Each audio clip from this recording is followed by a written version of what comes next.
Olá, meu amigo, minha amiga, bem-vindos ao Portal do José. Hoje, num programa muito especial, que nós vamos fazer a avaliação dos primeiros 6 meses do governo Bolsonaro na área econômica.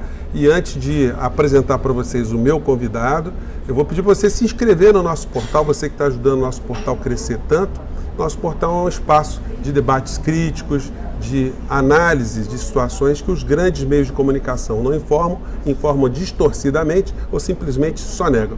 Quem está comigo aqui hoje é o professor universitário na área de economia da UFRJ e UF, ex-deputado federal por 4 legislaturas, deputado constituinte aqui no Rio de Janeiro, portanto ele conhece bem toda a sistemática, e secretário de Estado. Estou me referindo a Fernando Lopes. Fernando, muito obrigado mais uma vez. Você está aqui no Portal do José. A gente teve alguns problemas técnicos quando eu tentei gravar um outro programa com o Fernando, mas esse hoje seremos bem-sucedidos. Eu começo, Fernando, com essa questão. 6 meses de governo Bolsonaro. O que se pode falar na área da economia? Porque era uma grande incógnita, né? Bolsonaro foi um cara que defendia um Estado mais presente na economia, de repente radicalizou, aderiu a uma proposta ultraliberal, né? E tá essa coisa aí. Tá dando certo esse planejamento dos primeiros 6 meses do governo Bolsonaro na área econômica? Olha só, às vezes a gente não consegue vislumbrar assim, em 6 meses o que vai acontecer quando você tem uma mudança de rumos muito grande, você não consegue prever. Nesse caso, a gente consegue antever que não vai acontecer rigorosamente nada, porque não há nenhuma mudança de rumos. É o mesmo discurso já de um bocado de tempo. Nenhuma mexida na área financeira, né? Os bancos continuam lucrando, as pessoas são estimuladas a investir não na economia real, não em construção de novas fábricas, em infraestrutura, mas investir em papel. E as pessoas ganham dinheiro com isso, numa economia parada. E aí você está vendo de onde sai, de que bolso sai esse lucro de uns. Se a economia está parada, não se produz mais, parte dos outros aumenta. Bom, e aí não há nada, porque o ministro da Economia, ele tem essa filosofia mesmo, ele sempre foi um liberal, e ele é dessa área financeira, né? Não é a área de produção física, material, nada, e já deixou claro qual é a sua posição. Ninguém nunca enganou ninguém, é assim mesmo, né? E o presidente atira para aqui, atira para ali, tiramento, mais uma coisa aqui, outra, vai ali desviando as pessoas do foco, parecendo que está fazendo muita coisa, vai tirar os radares das estradas, vai aumentar os pontos para perder a carteira, faz isso aí tudo, e não se discute o essencial. O essencial é o seguinte: um desemprego monumental, uma economia parada há muitos anos, um governo que está tirando um papel sério aí, que deve ter um governo nacional, né, para estimular a economia. Estimular a economia não é estimular o capital estrangeiro a comprar fábricas que tem aqui e desempregar mais brasileiros. Estimular a economia é apontar rumos de crescimento. Quanto eu vou investir aqui? Quanto o governo federal está pagando juros da dívida pública, um monumento. Esse dinheiro foi para algum lugar, está indo há 6 meses para algum lugar, está indo para os bancos, os mesmos que sempre foram. Assim, não tem nenhuma mudança. Então, lamentavelmente, enfim, eu acho que esse foi, eu não sei se foi a atacada que o presidente deu para conseguir o apoio aí da elite brasileira, né? Aderir a esse ideário liberal na economia, né? O liberal, na verdade, não tem nada de liberal. O liberal é escancarar o país ao capital estrangeiro, que já vem de um bocado de tempo para cá. Tem menos indústrias brasileiras, e tem menos indústrias no Brasil, e dentro dessas tem menos brasileiras, cada vez mais. Então, eu acho que não vem nada de bom. Piorar sempre se consegue. Agora, melhorar sem fazer nada na direção certa, aí fica difícil. Fernando, é correto dizer que as empresas brasileiras que que viviam de produção, elas estão investindo também no mercado financeiro? Veja só, muitas empresas industriais brasileiras estão com muita capacidade ociosa.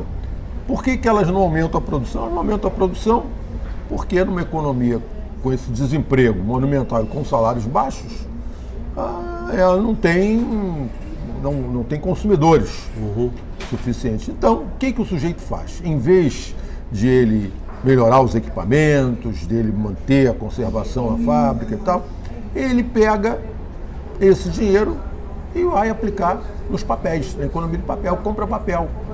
Há uns 15, 20 anos atrás, a Federação das Indústrias de São Paulo, a Fiesp, brigava contra os juros altos, que aquilo prejudicava a produção. Agora ela se rendeu. Por quê?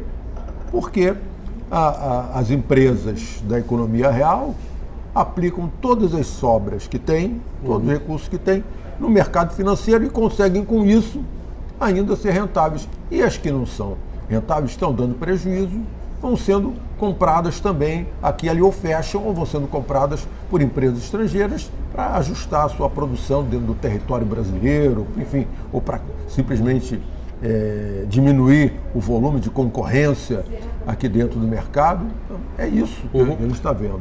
Fernando, a gente vê os meios de comunicação, teu café, Fernando, pode pegar enquanto eu estou falando aqui. Os meios de comunicação, de uma maneira geral, eles estão todos alinhados com a proposta de reforma da Previdência, que passou por essas mutações todas, né? Veio lá de trás com alguns remendos, se chegou no governo Temer, se fez um projeto que estava alinhado com os interesses do sistema financeiro, e agora nós temos Paulo Guedes pilotando também um projeto de reforma da Previdência. E o que chama mais atenção é que tem milhões de brasileiros que compraram essa ideia também, que a reforma da Previdência é a ferramenta fundamental para o Brasil passar por um desenvolvimento econômico mais rápido. Como é que você vê essa questão?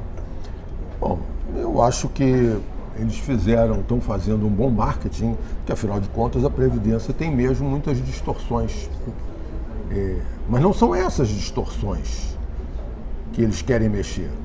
As distorções, o que eles querem mexer é fazer as distorções no sentido inverso. Eles querem fazer com que os pobres cada vez tenham mais dificuldade, os trabalhadores cada vez tenham mais dificuldade em se aposentar. Eles querem diminuir a conta que o governo tem que botar para complementar a aposentadoria. E essa conta que o governo, primeiro, ela é muito controversa. Em segundo lugar, se a economia estivesse crescendo, a receita da Previdência estaria aumentando com mais gente contribuindo e gastos como auxílio-desemprego e outras coisas parecidas teriam diminuído.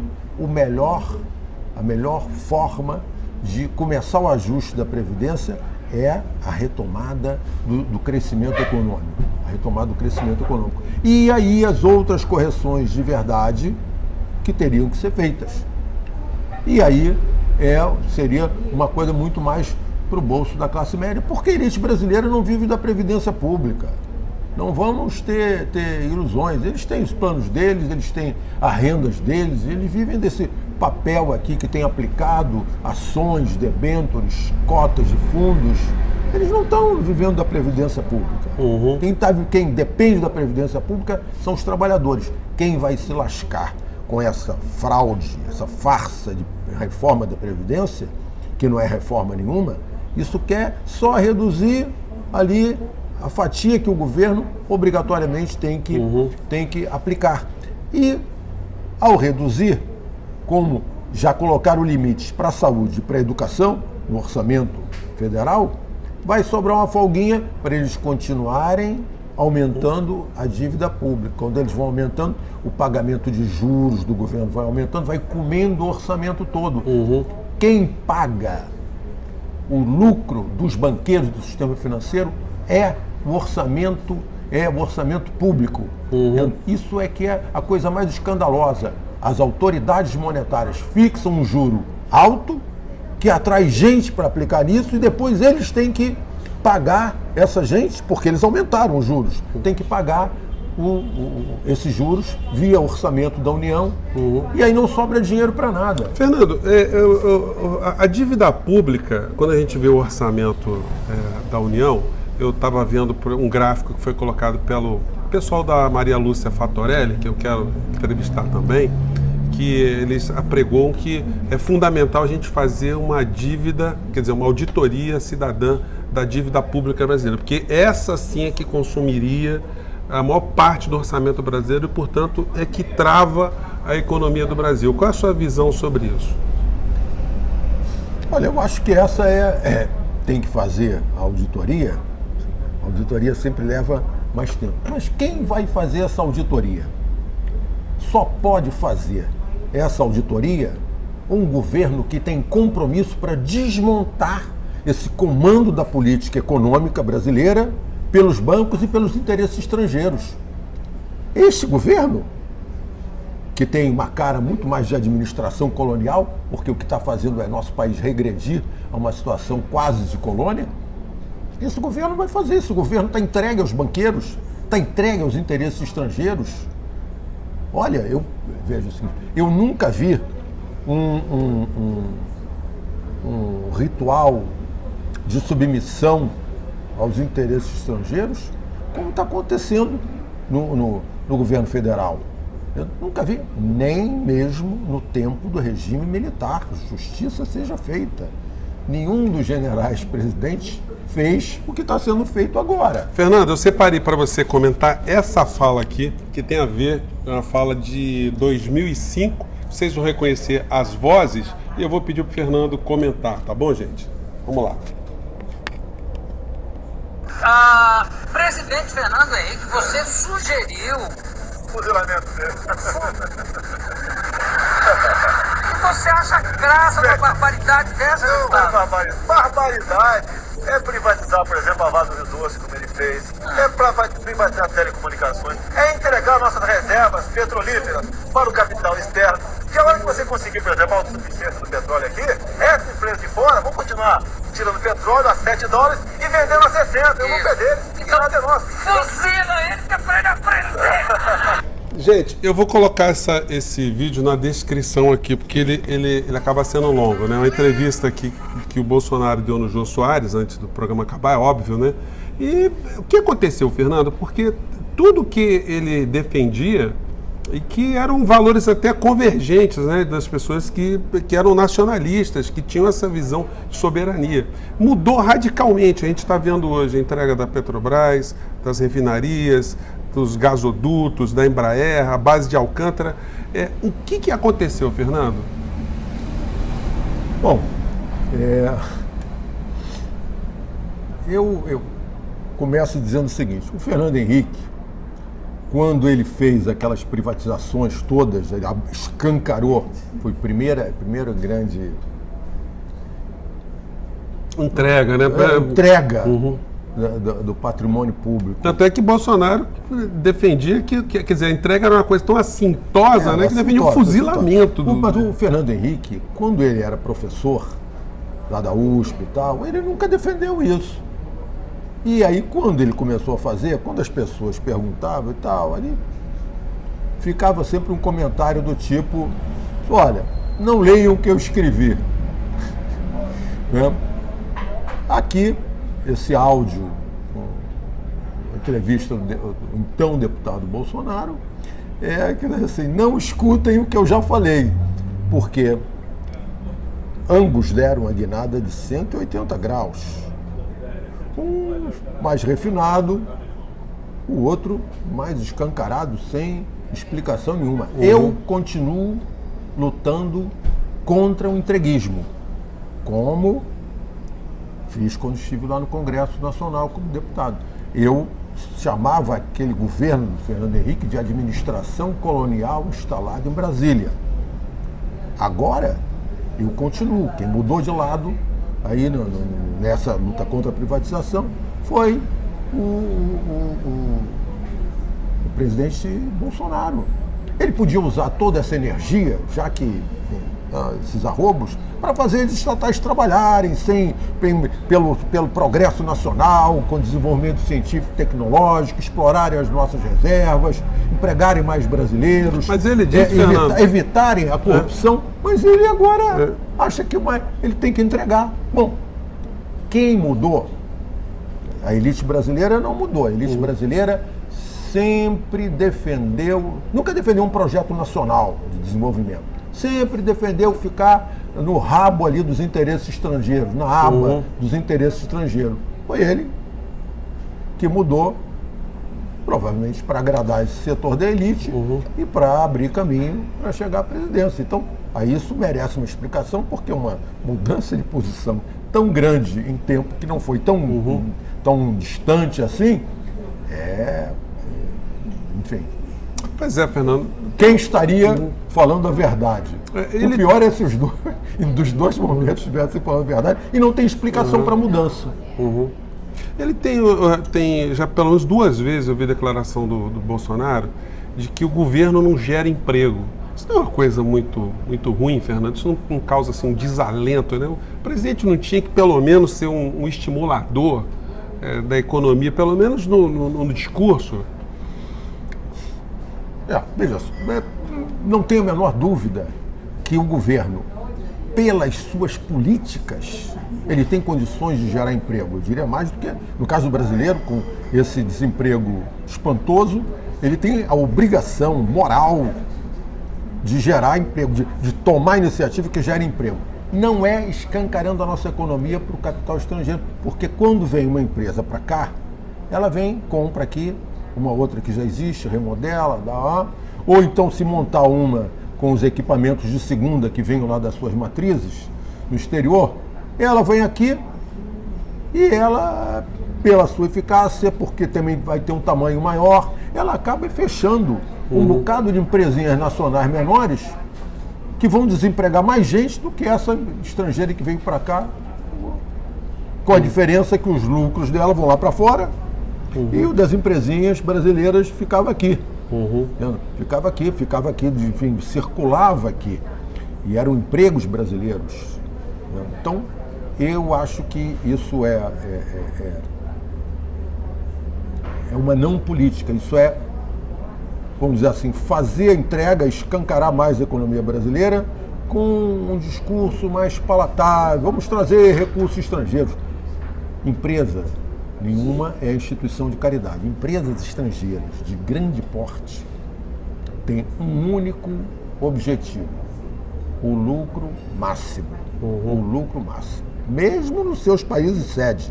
Pois é, Fernando, dentro desse perfil, dessa história, como é que você vê o tratado, né, os acordos, né, que estão sendo assinados, fora agora do G20, Comunidade Europeia e Mercosul, uma vez que o nosso parque industrial, como você já falou, ele está quebrado, ele está cada vez mais se desmilinguindo, né?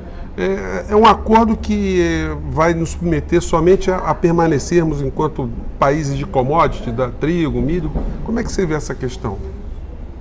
Olha, esse acordo ele já vem sendo discutido há anos, né? Enfim, foi assinado agora, certamente não foi pelo interesse, pela importância do Brasil, porque a União Europeia está se remodelando, a Grã-Bretanha saiu, enfim, então... E porque eles têm interesse. Por que eles têm interesse? Porque as grandes empresas, hoje, você tem grandes grupos econômico-financeiros que comandam a economia mundial.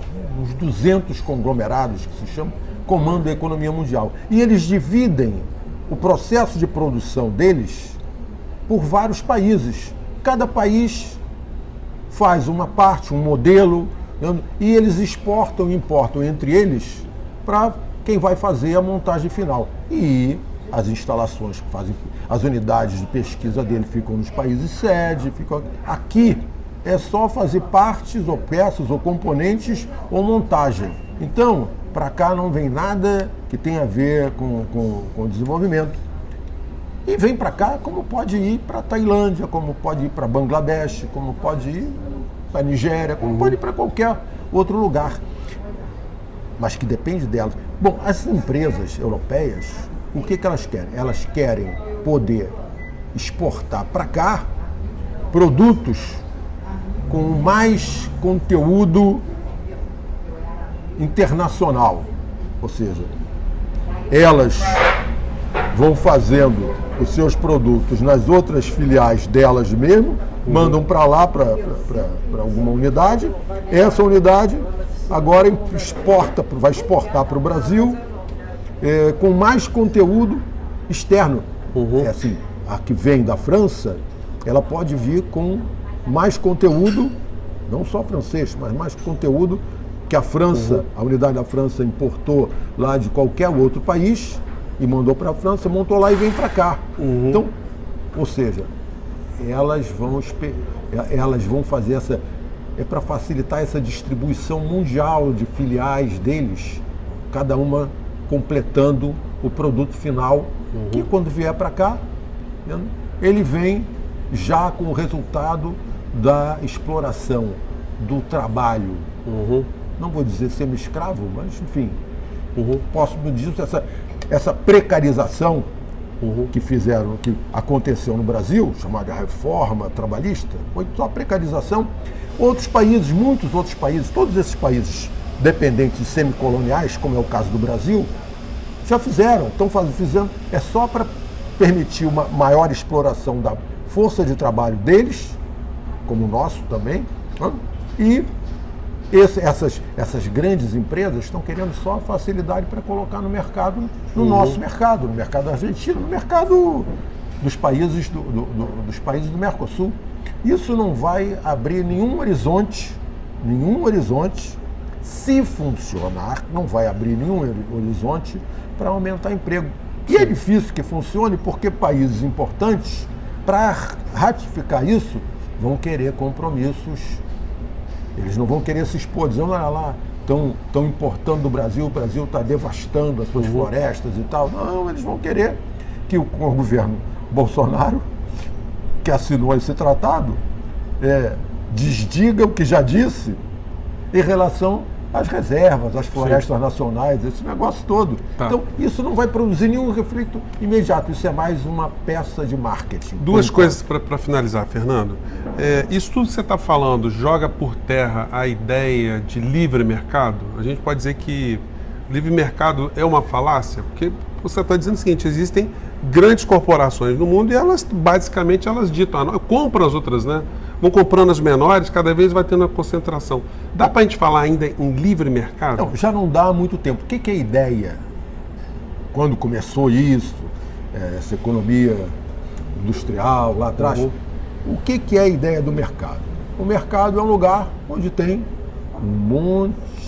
multidões de gente produzindo coisas variadas e os consumidores também comprando coisas variadas. E ali o preço se fixava, quem tinha mais eficiência levava, mas tinha muitos, não tinha acerto de preço. Hoje, com esses 200 grandes conglomerados mundiais, não tem mais nenhuma economia de preço, não. Via preço, não tem esse tipo de concorrência. Tem o tipo de concorrência com marketing, tem com designs, tem com os breguetes que se coloca nesse ou naquele produto. Tem essas diferenciações que a classe média gosta, a elite, então faz questão de ter aqueles modelos que só eles podem comprar também. Então, não tem mais concorrência via preço. Então, isso não vai trazer nada benéfico ao consumidor. Até porque dentro do Brasil, esses grupos estrangeiros já vêm comprando há muito tempo concorrentes brasileiros, competidores, não exatamente, às vezes não exatamente competidores, mas qualquer coisa que pudesse abocanhar um mercado regional. Você sabe, Júlia, que eu fui ao Maranhão há muitos anos atrás, das primeiras vezes, e tinha lá um Guaraná chamado Guaraná Jesus. Não, ainda tem. Eu sei que tem, mas agora é da Coca-Cola. Esse Guaraná é contrabandeado aqui pro sul, porque mas a Coca-Cola... A Coca-Cola comprou o Guaraná Jesus. certamente não foi por inspiração divina, né? Mas elas vão comendo ali embora. A Coca-Cola agora entrou no ramo de sucos, entrou no mate, elas vão, mantêm os mesmos nomes, parece que é tudo a mesma coisa. É como as grandes cervejarias também, né? Também vão comprando todas as micro cervejarias. Porque vão afastando a concorrência. E elas têm grande vantagem porque elas têm escala. Quando você compra um insumo, uma matéria-prima em grande escala, você consegue um preço mais reduzido. O pequeno já não consegue aquele preço. Então, a concentração nessas grandes empresas, ela é danosa. Ela é inevitável, porque o capitalismo é assim mesmo. Mas ela é danosa para as pequenas. Fernando, a gente está chegando agora na parte final do nosso programa. Eu queria que você fizesse uma projeção do que vai ser, o que você acredita, pelo que nós temos de base, o que nos resta aí na área econômica do governo Bolsonaro. Se aprovar a reforma da Previdência, a reforma que estão dizendo, será que o povo pode ter esperança que a gente vai ter emprego, a economia vai melhorar? Ou simplesmente, como você já disse, o receituário para a colônia não vai melhorar nada para a gente? Veja só, eu acho que a gente sempre tem que ser claro naquilo. Aqui não é para ficar rasgando seda, nem dizer, não, eu torço para que o governo Bolsonaro... Não, eu não tenho que torcer nada. Isso é um problema deles. Não votei neles. Tenho outra visão de um projeto nacional de desenvolvimento, autocentrado, já há muito tempo. Então, eu acho que a gente tem que ter clareza, alertando as pessoas. Explicando um pouco de tudo isso da economia, explicando que a criminalidade não é porque o sujeito nasce um mau elemento. Por que a criminalidade é baixa na Suécia? Porque os suecos pagam muito mais imposto, todos, inclusive os mais ricos, imposto que o Brasil. Mas eles têm uma escola pública boa, eles têm uma saúde boa, eles não têm que gastar plano de saúde, pagar escola, lazer. Tem lazer e cultura pública. E o que eles ganham praticamente é para comer. Para comer, se divertir. Eles têm uma economia voltada principalmente para a maioria da população deles. Quem manda na Suécia são os suecos. O Trump não vai dizer as bobagens dele lá, o outro não vai, nem os chineses vão lá também vender, então, toda parte, mas não. Eles têm um sistema montado para beneficiar o seu povo. E é possível fazer isso. A China fez de outra maneira, porque a China era um país muito mais atrasado, muito mais gente no campo. 4 décadas avançou, hoje é um gigante e disputa em ciência e tecnologia com os Estados Unidos e vai passar, porque ela tem um crescimento e um ajuste institucional, cada vez mais instituições de pesquisa, não tenho a menor dúvida. É por isso que o Trump está pulando. Ele só bate palma para os subservientes, para os que servem aos interesses deles. Os chineses, ele não bate palma. E os chineses estão lá tocando a economia deles, com empresas estatais e privadas também. Não adianta ficar inventando que tem outra situação diferente, porque não, é isso mesmo. E as privadas crescem também, ali abastecendo as estatais de componentes, de tudo complementarmente. Né? Então, eu acho que a gente tem que ter clareza. Não querer enganar ninguém, não ficar dizendo quem sabe. Isso. E também não desejando que aconteça nenhum desastre. Nós só temos que mostrar por que nós apostamos que o Brasil do futuro pode ser uma potência, que esse é o melhor legado que nós podemos deixar para os nossos filhos, para os nossos netos, para as próximas gerações, que é isso que vai fazer com que as pessoas estejam em empregos dignos, decentes, não empregos de segunda categoria, como esse projeto entreguista, quanto essa política de traição nacional está fazendo. Já vinha fazendo antes, não é só de agora, não. Com essa política da prevalência do papel, do capital fictício, de comprar papel, como é que o papel pode render se a base de tudo é a economia, e ela não está dando resposta. Gente, olha só, a gente vai ter que encerrar nosso programa, porque está acabando, inclusive, a bateria aqui, mas a gente vai fazer outros programas com o Fernando. Sempre o Fernando puder gentilmente vir aqui, será um prazer debater com vocês. E o nosso portal está aí. Se inscreva, mande suas críticas, suas sugestões, sua sugestão de pauta. Enfim, se você quer escutar mais alguma coisa. Enfim, gente, se inscreva e espalhe no nosso canal. Mais uma vez, muito obrigado a todos vocês. Um grande abraço. Obrigado, Fernando. E até o próximo encontro, né? E a nós vamos continuar na luta. Tchau, gente. Um abraço. Tchau.